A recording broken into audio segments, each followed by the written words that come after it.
అమెరికాలో శాశ్వతంగా స్థిరపడిపోవటానికి మనవాళ్లు పడే తిప్పలు అన్నీ ఇన్ని కావు. పర్మనెంట్ రెసిడెంట్ కార్డ్ లభిస్తే ఆ దేశంలో శాశ్వతంగా ఉండిపోవచ్చు. దీనినే గ్రీన్ కార్డ్ అని పిలుస్తారు. అయితే ఈ కార్డ్ రావటానికి చాలా ఏళ్లు పట్టవచ్చు. అందుకే చాలామంది దగ్గరదారిగా అమెరికా పౌరసత్వం ఉన్న వారిని పెళ్లాడతారు.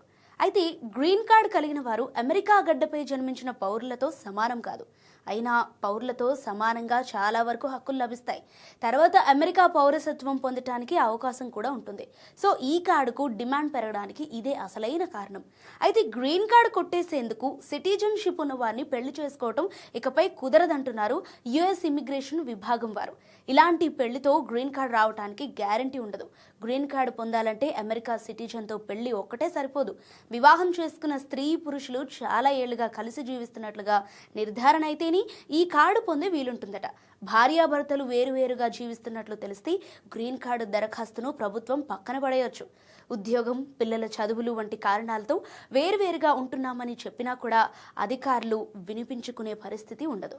సో కలిసి ఉంటున్నట్లు వారికి విశ్వాసం కలిగించాలి. దంపతులు నిత్యం ఒకే ఇంటిని పంచుకోవటం అనేది వివాహానికి నమ్మకమైన గుర్తింపుగా ఇమ్మిగ్రేషన్ చట్టాలు భావిస్తాయి. పెళ్లి చేసుకుని దూరంగా ఉంటూ గ్రీన్ కార్డు కోసం ప్రయత్నించేవారు తొలుత న్యాయ సహాయం తీసుకుంటే మంచిది. అమెరికా వీసాలు గ్రీన్ కార్డుల కోసమే అమెరికా సిటిజన్ను పెళ్లి చేసుకున్నట్లు తేలితే కఠిన శిక్షలుంటాయి. ఇక గ్రీన్ కార్డ్ ప్రోగ్రాంపై ట్రంప్ ప్రభుత్వం స్పెషల్ ఫోకస్ పెట్టి నిబంధనలను కఠినతరం చేసింది. ఇప్పటికీ గ్రీన్ కార్డు పొందిన 19 దేశాల ప్రజల నేపథ్యాన్ని అధికారులు క్షుణ్ణంగా పరిశీలిస్తున్నారు. డొనాల్డ్ ట్రంప్ పాలనలో వివాహం ఆధారిత గ్రీన్ కార్డ్ దరఖాస్తులను మరింత నిశితంగా పరిశీలిస్తున్నారు. ఆ వివాహం అసలైనదేనా, దురుద్దేశం ఏదైనా ఉందా అని తనిఖీ చేస్తున్నారు.